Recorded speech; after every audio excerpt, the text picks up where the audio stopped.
All right, YouTube, the main political controversy other than Ted and Kasich colluding in the Republican primary right now is the governor of Virginia restoring voting rights to a couple 100,000 ex-felons. Everybody has been talking about this, and my feelings are twofold.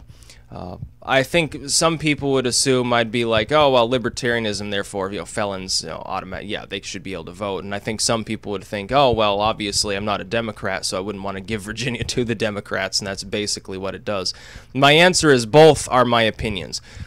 First and foremost, the Eighth Amendment does ban perpetual punishment.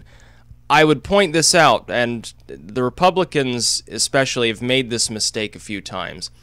Like on gay marriage, like with equal protection, when gay marriage became federally legal. They complained about it. What they didn't realize is that the application of that same mentality also led to McDonald versus Chicago and the expansion of gun rights on a federal level, on a nationwide level. With this, it will be the same thing.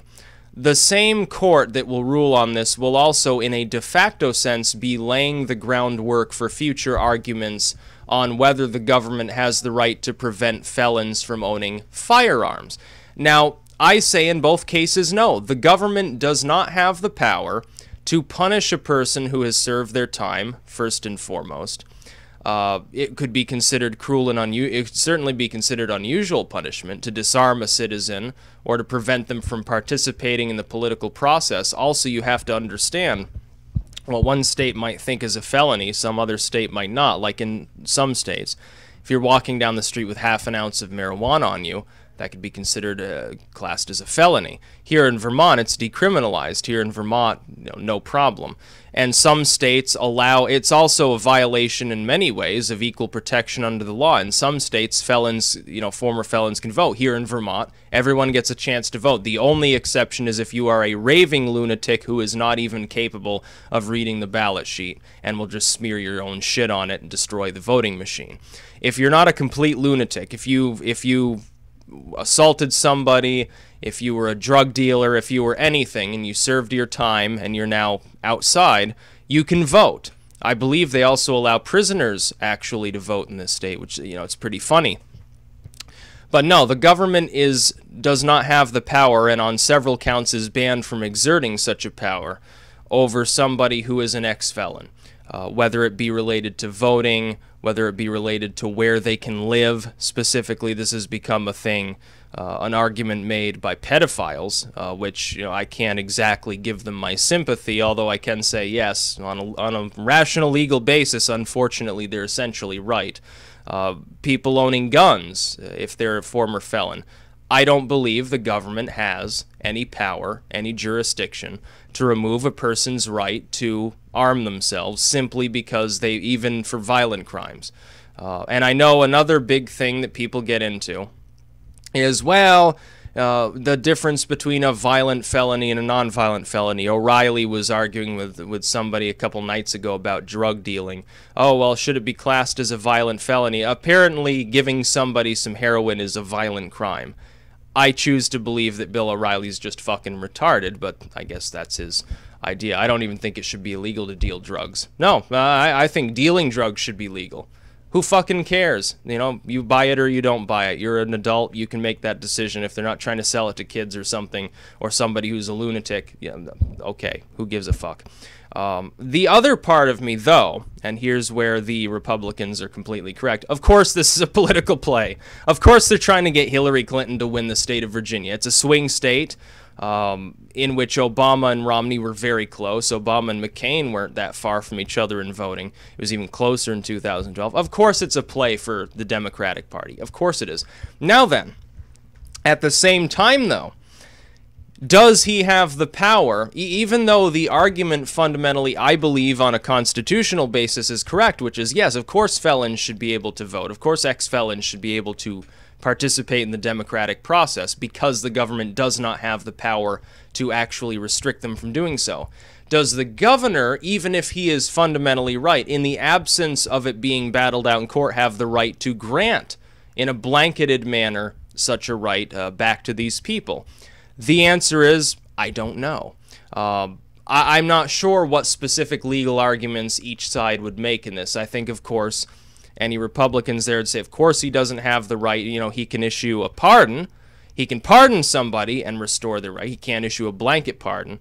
By the way, I don't see a problem with blanket pardons either, but that's part of the law. On the other side would argue, of course, he has the power to do this. They would argue of the law itself is unconstitutional, therefore he has the power to do this. Ironically, the Democrats, in making this argument, which I believe they will end up having to do in order to defend such an action for the general election, will be setting the groundwork for that same argument to be used by some future administration on guns.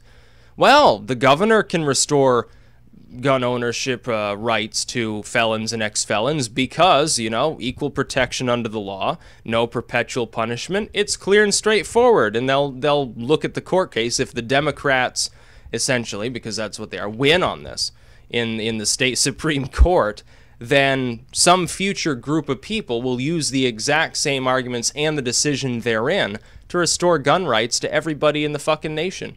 It's great. It's like McDonald versus Chicago. It's predicated on the 13th Amendment, sort of, equal protection under the law in the wake of slavery. That was used to denote that every citizen had the inalienable individual right to bear arms, that these various regulations, in many cases, they could be infringements of that. And it expanded gun rights substantially in this country. It didn't really it recognized that they were already expansive. We need to also stop using that term, expanded people's rights. The government can't expand your rights. The government can simply correctly identify that you already had those rights and recognize that they were already that expansive to begin with. That would be a libertarian thing to say. You may or may not agree with it. It's fundamentally what the founders believed in. So yeah, I mean, yes, the Democrats here in Virginia are technically correct. Felons can't be perpetually punished simply because 20 fucking years ago they took a line of acid or a tab of acid or something, or snorted a line of coke. That's true. But let's not kid ourselves. This is for political reasons. It's sort of the right thing to do, but for, obviously the wrong motives.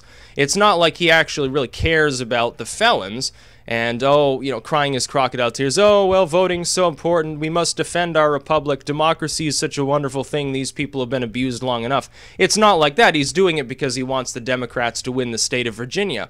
Oddly enough, though, if he's successful in this, especially through the court system there, he's essentially destroying the Democrats' future arguments that could possibly be made in favor of their favored styles of gun control for future Democratic administrations. In a way, it's sort of in order to get a Democrat in office, they're hobbling the Democrats' one major talking point that some people still think they make sense on. Now, I don't believe in any additional gun control. I think we need far less in this country. Crime will go down further.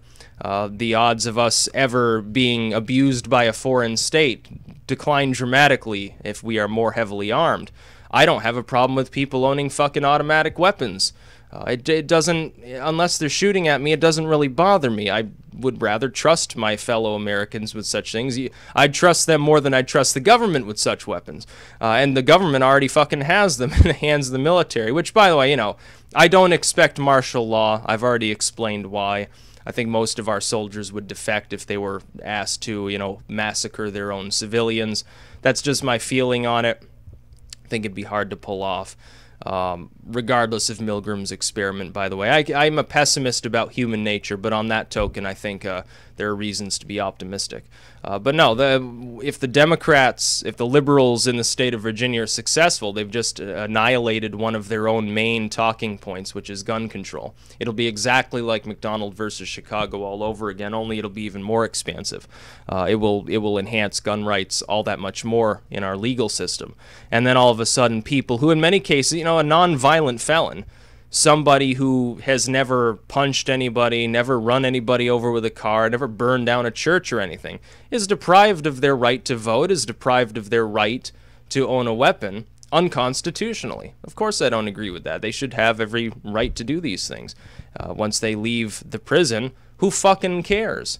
And in some states they can, in some states they can. It's almost retarded that we handle it at the state level. What we need is a judicial decision to finally put the last nail in the coffin of unconstitutional gun control, of unconstitutional restrictions on voting rights in states where these things have been enacted. I would say the same thing about drugs. There's no reason people need to be thrown in prison for choosing to imbibe narcotics. There is no power that the government has to restrict such a thing. It doesn't exist. It was never the point of our government. But again, let's not, fool ourselves. It is a political move by the state of Virginia's governor, obviously, and he may or may not be successful in court. I mean, the funny thing is, though, in a way, the Republicans should hope that he's successful in defending this at the judicial level, because it can be used as a bulwark against gun control in future arguments. The case can be pointed to and say, well, I mean, if the government can't rescind your right to vote for having been an ex-felon, why can it rescind your right to own a firearm? They're both protected under the Constitution at the same level. Some would argue the Second Amendment at a higher level. So, what gives here? And they'll win on that token.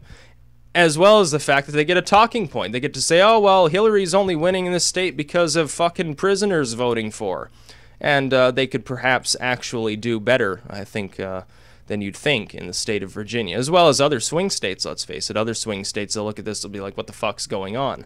It'll look a lot like the superdelegate system, sort of the rigging of the Democratic primaries carried over into the general election. It won't make her look good. It'll make her look even more corrupt than she already is. Crooked Hillary. Well, that's basically what she is. That's about all.